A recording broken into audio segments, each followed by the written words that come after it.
Olá meus amigos, bem-vindos a mais um vídeo. Não se assuste, tá? Eu não estou preso nessa camiseta, eu estou gravando os vídeos todos no mesmo dia. Eu vou conseguir sair, vou conseguir lavar, tá? Não se assuste, eu estou bem, eu tenho outra roupa, tá bom? Não se desespere. Tô quase matando a produtora aqui, tá quase morrendo, coitada, é que vocês não estão vendo. Bom, hoje eu vou falar de um assunto com vocês que ele é um pouco complexo. Eu vou tentar, calma moça, eu vou tentar resumi-lo para a gente introduzir o assunto. Do que nós vamos falar? Para começar, nós vamos falar sobre este livro aqui, Os Argonautas do Deserto. Já falei desse livro, eu acho que até postei uma versão em inglês dele, na época eu não sabia que tinha em português, fiquei sabendo porque a produtora está morrendo. Por causa da piada, gente. Eu não esperava. É que não tem roteiro, então vocês sabem como é. Podemos continuar? Tá tudo bem aí? Então tá bom. Eu não sabia que tinha em português, né? Eu fiquei sabendo porque um cara que seguia a página me falou. Do que trata o livro? O livro trata da origem da Bíblia hebraica. Você vê que ele chama Argonautas do Deserto, Análise Estrutural da Bíblia Hebraica. Se você tiver a chance de comprar esse livro, foi publicado pela editora Paulus. Lembrando que eu não ganho nada aqui, tá? Eu divulgo os livros para ter o crescimento mesmo. Não recebo nada, infelizmente não recebo nada, nem nenhum tipo de patrocínio.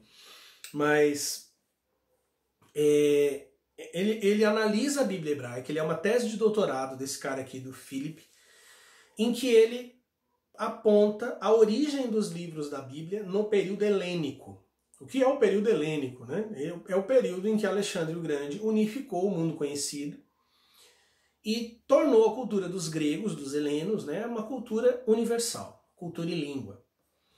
Então ele identifica que a Bíblia foi escrita nesse tempo.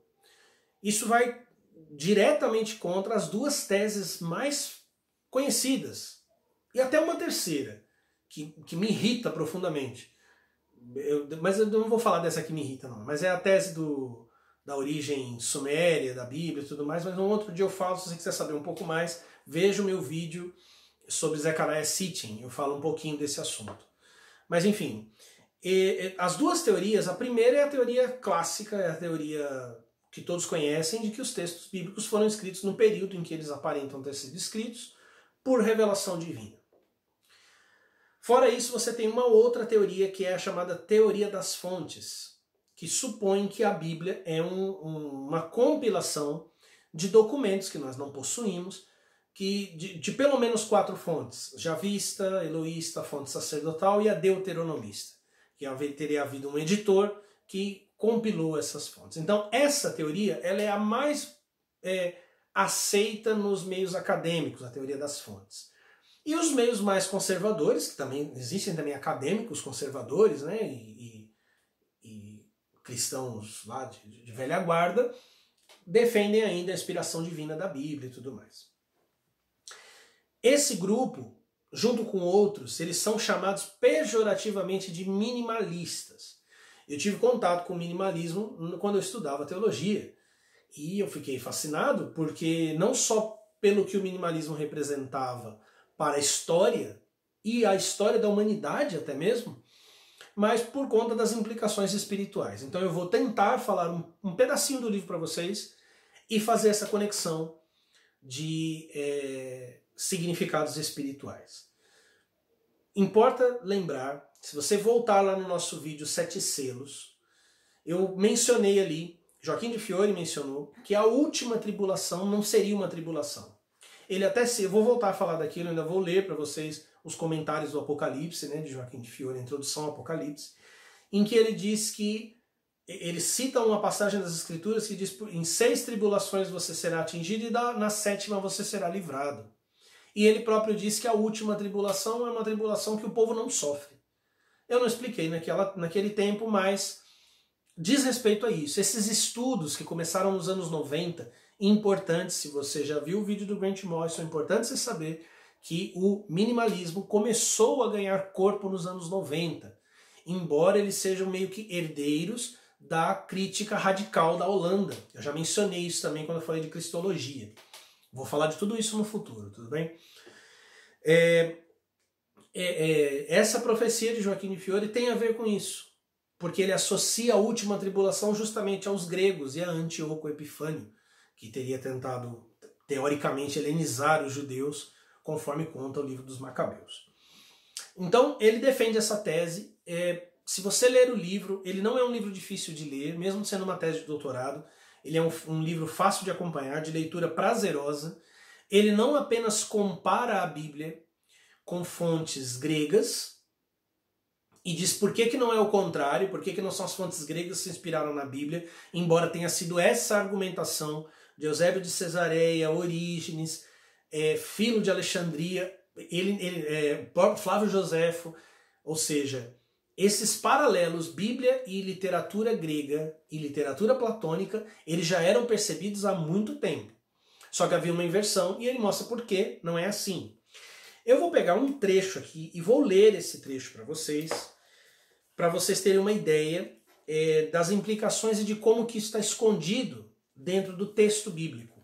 Como que essas informações estão escondidas, depois iremos para uma aplicação espiritual. Na página 97, ele fala de profecias ex evento, ou seja, profecias após o evento. A era helenística como um ponto cego. O uso de profecias com respeito à era helenística, que para um não crente são anacrônicas, né? Ou seja, quem não acredita em que um homem possa prever o futuro. Aqui cabe uma coisa importante, se você estiver fazendo o curso de Magia e Filosofia de Telemann, você vai me ver citar lá o livro de Daniel. O livro de Daniel é um livro muito disputado. A minha citação do livro de Daniel não quer dizer que eu endosso a ideia tradicional de que Daniel escreveu o livro lá na Babilônia. Mas nós, como cabalistas pop, entendemos que uma obra artística, com a sua intenção artística, ainda que seja propagandística, ela pode desenterrar elementos do inconsciente humano, do espírito divino e realmente trazer profecia. Então eu posso olhar o livro de Daniel no seu aspecto mais elementar, como fazem inclusive os teólogos que defendem a teoria das fontes, que veem ele como uma novela profética e não como um livro de profecia, e ao mesmo tempo perceber que existe profecia ali. Tá? Nós não precisamos. Esse é o limite da academia, que é um limite que nós não precisamos ter. Então, esse texto que é escrito por um agnóstico, ele vem como inimigo, mas é uma tribulação que levará a igreja para algo bom, no fim das contas, que será o seu renascimento na era do Espírito. Então agora ele vai falar aqui, né? Para o não crente são anacrônicas, é mais um exemplo de referências abertas na Bíblia. O livro de Daniel conta como o profeta que viveu na Babilônia durante o 6º século a.C., teve uma visão dos tempos vindouros referidos como o fim dos tempos, a era helenística. Ele diz que a era helenística é o fim dos tempos, mencionado em Daniel. Daniel 8,17, o anjo fala que aquela visão é para o fim dos tempos. Como Daniel não entende a enigmática profecia, o anjo Gabriel explica. O rei dos gregos conquistará o Oriente, Daniel 8,21. E os seus generais dividirão o seu império após sua morte, Daniel 8,22. Até o momento em que outro rei, geralmente identificado com Antíoco IV, Epifanes, perseguirá os judeus. Por essas razões, a crítica bíblica, por unanimidade, a crítica bíblica, quer dizer, não os teólogos tradicionais, né? A crítica bíblica, a crítica literária, considera o livro de Daniel, ou pelo menos parte dele, como tendo sido escrito a posteriori, no 2º século a.C. Inclusive, todos os livros encontrados nas bibliotecas do Mar Morto eram livros datados do 2º século. Alguns livros inteiros, a maioria fragmentos. É importante isso, que às vezes o cara pensa, nossa, a biblioteca do Mar Morto tinha livro lá, dos Anunnaki, né? Não tinha. Os livros remontavam ao 2º século a.C. Se não se acredita que seres humanos possam prever o futuro, eu acredito que eles podem acidentalmente prever o futuro e simbolicamente, que é o que a gente está tentando explicar. Então se deve admitir que as profecias bíblicas foram escritas depois do que elas anunciam, ex evento. Por outro lado, alguns participantes na fé judaica e cristã podem considerar Daniel como evidência de que profecias são verdadeiras e que o livro foi escrito na Babilônia pelo próprio Daniel. O mesmo vale para qualquer livro supostamente... só um detalhe. E eu também não critico os cristãos que acham que isso realmente aconteceu. Eles só estão praticando Kabbalah Pop. Eles estão lendo a história de Daniel e imaginando que aquilo aconteceu num tempo lá na Babilônia. Eles estão só entrando dentro da história, e isso é válido também, tá? Aqui não tem certo nem errado. Tem o mais profundo, que é onde a gente quer chegar. O mesmo vale para qualquer livro bíblico supostamente mais antigo que o livro de Daniel, pois eles também contêm profecias de eventos futuros. Mas quanto mais no passado da história, não realmente no passado, a história teria acontecido, mais vale a profecia. Ele vai dar um exemplo. Noé prediz que seu filho Jafé se expandirá e habitará nas tendas de Sem. Eu mencionei isso durante 52 dias e já mencionei num vídeo passado também. O que significa que os descendentes de Jafé viverão entre os descendentes de Sem, os semitas. A alusão pode dizer respeito tanto a Madai, um dos filhos de Jafé, como aos medos, aliados dos persas que derrotaram a Babilônia em 538 a.C., quer dizer, como ela supostamente está muito no passado, então ela é muito nebulosa, ela é menos clara do que a de Daniel. Ou aos gregos, que por intermédio de Íon e seus descendentes conquistaram o Império Persa entre 330 e 320 a.C., sob Alexandre o Grande. Além do mais, em Números, o profeta Balaão prevê que frotas enviadas de Quitim, um filho de Íon, em Gênesis 10:5, subjugarão Assur, a Assíria, e Éber, os hebreus, sendo Éber um descendente de Sem. Aí ele cita a profecia. As profecias de Noé e Balaão, quando lidas em conjunto, apontam com precisão para a vida de Alexandre e suas frotas. Isso é interessante porque essas profecias estão bem distintas, estão bem longe. Uma está lá em Gênesis, a outra está em Números. Para a vinda de Alexandre e suas tropas, que haviam partido de Chipre, nomeada como Quitim na Bíblia, em homenagem à sua capital, Kition. Inclusive, ele vai comentar durante o livro que o período grego nunca é mencionado de fato, ele é sempre aludido em profecias ou símbolos. 2 vezes no Pentateuco, mas eu preferia falar de Eneateuco. Pentateuco são 5 livros de Moisés. Ele diz que prefere falar num Eneateuco, ou seja, um conjunto de 9 livros, que vão de Gênesis até o livro dos Reis. Ele entende que, e eu também concordo com ele, que o mesmo autor escreveu todos esses livros, embora ele dissimule para não parecer que escreveu. Isso a gente fala no futuro, tá? São feitas referências claras à invasão do Oriente Próximo pelos gregos e mesmo a sua queda. Seria bastante fácil argumentar que essas são adições tardias, alguns até comentam isso. Pelo contrário, tudo faz sentido uma vez que se esteja familiarizado com o tom e a técnica do escritor bíblico, que não esconde nem o período em que ele escreveu, nem suas fontes de inspiração. Ele menciona isso várias vezes. O escritor bíblico, embora esteja emulando livros gregos, humanizando deuses, usando estruturas filosóficas da República e das leis de Platão, ele não esconde, ele deixa o que ele chama de impressões digitais. Essas impressões digitais são importantíssimas para o que eu vou falar no fim. Não parece haver qualquer razão lógica para tratar o Pentateuco ou qualquer outro livro de forma diferente do livro de Daniel. Apenas a tradição nos fala dos supostos autores bíblicos e das épocas da escrita. Porque normalmente se trata o Pentateuco como mais antigo e Daniel como mais recente, embora você não tenha evidência disso. Os manuscritos encontrados datam todos da mesma época, ou de épocas muito tardias, tipo século 9 depois de Cristo, 10 depois de Cristo, falando do Mar Morto, né? Então ele diz que apenas uma tradição dos judeus depois dos cristãos é que situa esses livros em épocas distintas, mas a gente não tem nenhuma evidência, nem arqueológica, nem documental, nada disso. Apenas a tradição, isso eu já li, né? Os 3 outros grandes profetas bíblicos, Isaías, Jeremias e Ezequiel, também fazem alusão à era helenística, ainda que supostamente esses personagens vivessem no 8º, 7º e 6º século. A crítica bíblica precisou inventar um Deutero Isaías. Supostamente o livro de Isaías estaria dividido em 2 ou até 3 partes. O Isaías, Deutero Isaías e o Trito Isaías. Não vou explicar isso agora não, porque além de demorado vai ser chato. Que teria escrito do capítulo 40 em diante, em que as profecias sobre a conquista persa parecem ser muito precisas. Por exemplo, Ciro é nomeado e considerado um instrumento da vingança de Deus contra a Babilônia. Para a Academia Bíblica, apenas um contemporâneo dos fatos poderia ter escrito esses capítulos. Os 39 capítulos iniciais ainda teriam vindo da mão do primeiro Isaías, mesmo que esses capítulos também prevejam eventos futuros. O livro de Isaías me parece muito coerente, ele não acha que foi escrito por um cara diferente. Ele acha que quando a profecia é muito clara, a crítica bíblica insiste em dizer que é um acréscimo, meio que para preservar o contexto histórico literário fictício criado para Isaías, e entender aquela profecia tão evidente. E no último capítulo os gregos são mencionados com os descendentes de Ion, Isaías 66:19. Jeremias, quando conheceu o último rei a governar, Sedecias, previu a queda da Babilônia. Mas ele também profetizou a queda de Elam, um termo arcaico para a Pérsia. Aí ele cita a profecia: e trarei sobre Elam os 4 ventos dos 4 cantos dos céus, e os espalharei a esses ventos, e não haverá nação onde não chegarão os dispersos de Elam. Jeremias 49:36. Esses 4 ventos são facilmente reconhecidos como os 4 reis contemplados por Daniel em sua visão, que são os 4 generais de Alexandre. Ele cita agora Daniel 8:8. E o bode crescia enormemente, mas quando ele estava em pleno vigor, o bode sendo Alexandre, né, o grande chifre foi quebrado e no seu lugar se elevaram 4 chifres notáveis aos 4 ventos do céu. Em ambos os casos, os diádocos são comparados aos 4 ventos, ou seja, os 4 governantes.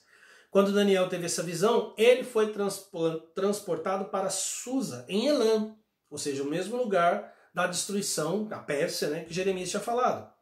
Eu via na visão, e eis que na visão eu estava em Susa, cidadela que está na província de Elam. Eu via na visão e eu mesmo estava perto do riacho Ulai, Daniel 8:2. Jeremias teria vivido no início do 6º século, mas as suas profecias sobre a queda da Pérsia não acontecem até o final do 4º século. Esses anacronismos são fundamentais na datação de todos os livros bíblicos na era helenística. Todas essas profecias parecem indicar que elas eram contemporâneas, escritas por pessoas que se conheciam e que trabalharam juntas, provavelmente sob um supervisor que acredita ter sido o autor principal de Gênesis Reis. Normalmente a gente pensa, e isso é muito falado, até para destacar a origem divina da Bíblia. Nossa, são 66 livros e todos eles concordam uns com os outros. Ele diz que realmente há uma concordância maior do que ateus e outros críticos gostam de ver, mas apenas porque a maior parte foi escrita por um mesmo autor e os outros livros por secretários desse cara que estava ali coordenando. Então a Bíblia foi planejada, pensada para ser o que é. E ele vai falar até possivelmente financiada por um governo, ele até cita qual. Literalmente, a nação de Israel bíblica foi criada para então formar-se uma nação física. É cabala pop demais isso, né? Imagina você pensar nisso hoje, né?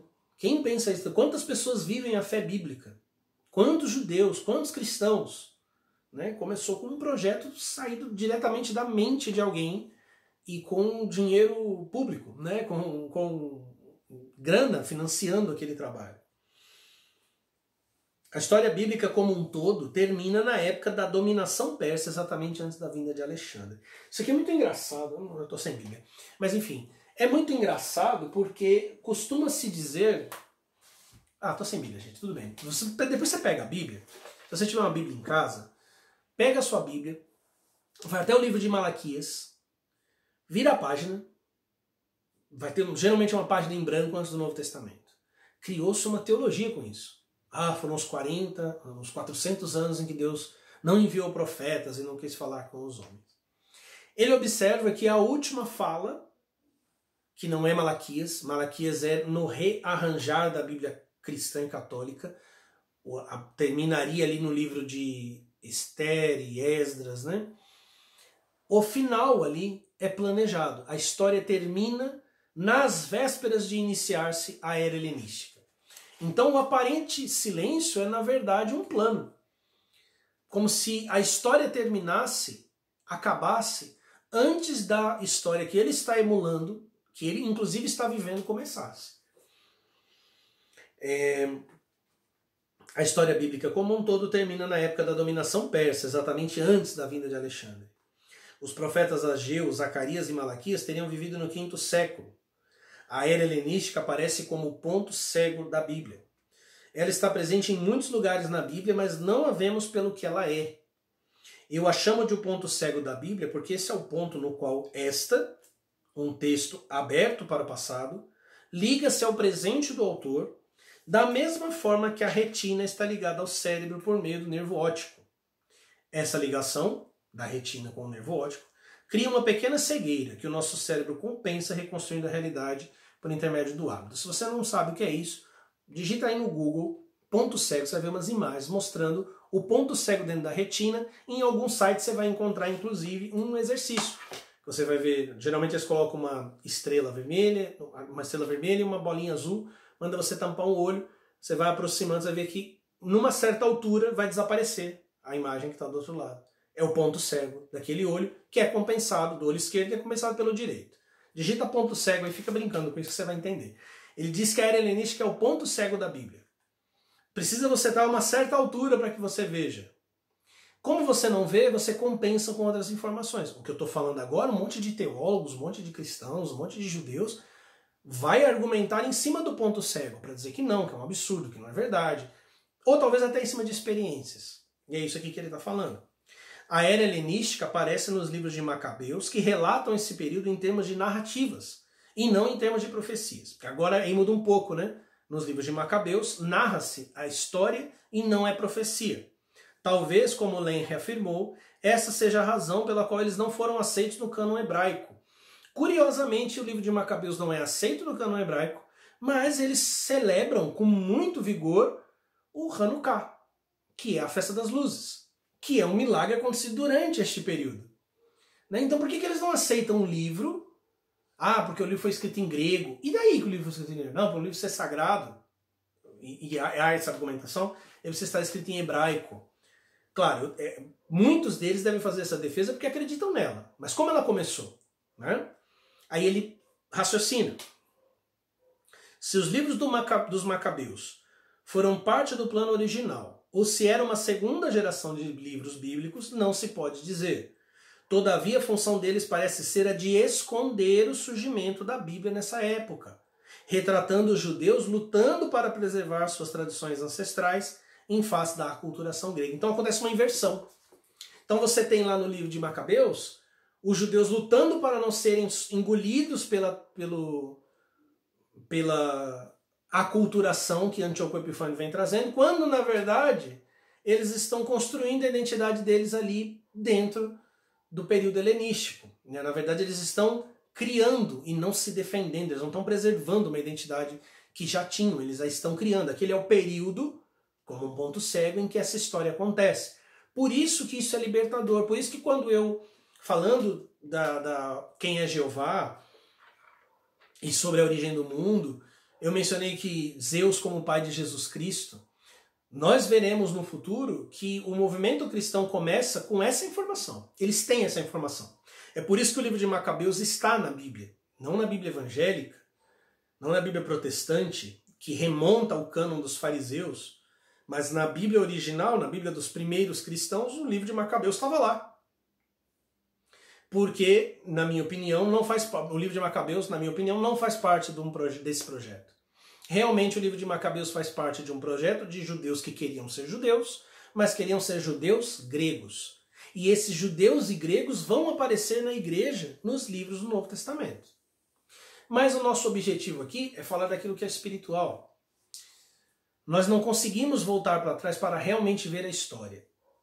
Alguém pode ler isso aqui e falar, tá, a tese é muito bonita, mas não há provas o bastante. E pode querer apontar uma pedra tal, uma estela tal, que contradiga isso, né? Não vou entrar nos detalhes técnicos da discussão. Mas nós não conseguimos olhar para trás, para o passado, porque aquilo que nós chamamos de interpolação está impedindo a nossa visão. Então, quando, por exemplo, nós olhamos para as pirâmides do Egito, o que nós vemos? Ruínas. Elas estão em ruínas? Não, elas não estão em ruínas. Mas nós não enxergamos o passado. Nós perdemos a percepção do futuro porque o nosso passado foi adulterado. Eu vou terminar lendo um trecho de A Visão e a Voz, de Aleister Crowley. Liber 418. Quando ele está no segundo éter, né, que são as camadas dimensionais que cercam a Terra, ele tem uma visão da criação e aí ele vê uma coisa muito interessante. Assim ocorreu a mais horrível e maligna blasfêmia, feita pelo mais negro de todos os irmãos negros, começando Bereshit com um Beit, a letra do magista. Por esse simples artifício ele criou toda a ilusão do sofrimento. O que ele está dizendo aqui? Que a grande magia negra, a interpolação aconteceu quando o primeiro livro da Bíblia foi escrito e quando um magista negro, o mais negro de todos os irmãos negros, escolheu a letra Beit, a letra do magista, para iniciar o livro de Bereshit. Ali a interpolação aparece. Por que há impressões digitais na Bíblia? Porque uma interpolação depende do texto que ela está interpolada. É por isso que se você digitar na internet mitologia grega, você vai ver um monte de coisas. Você verá fragmentos. Assim como quando você olha para as pirâmides, você vê fragmentos, você vê ruínas.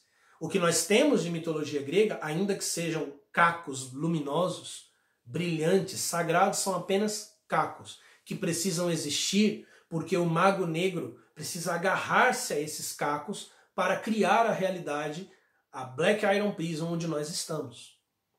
Por isso que Crowley vai falar muito sobre desfazer o erro do princípio, ou seja, desfazer o erro de Bereshit. Sendo o valor 2, produz o mal. Por que produz o mal? Porque você tem a divisão entre dois universos, os dois relatos da criação que aparecem na Bíblia. Você tem um relato, fragmentos da criação original em Gênesis 1, porque se esses fragmentos não estivessem ali, não haveria interpolação. A realidade precisa ser interpolada. Por isso você vai encontrar as digitais. Então eu defendo que esse grupo de homens, eles eram magistas. Eles não eram apenas pessoas que foram financiadas, eles eram aedos, mágicos, cantores de mitos, que produziram a maior de todas as magias negras. E por isso que hoje nós olhamos para o passado e nós não sabemos o que ele foi. Para Crowley, desfazer o erro do princípio era diluir todas as coisas e eliminar todas as dualidades. Para nós, desfazer o erro do princípio é recuperar a gnose da criação original. É para isso que existe esse canal, para isso que existe o Centro de Estudos Teodes. Espero que você tenha gostado. Não esquece de deixar o seu like no vídeo, de inscrever-se no canal, acionar o sininho para receber as notificações sobre o Olho de Vales.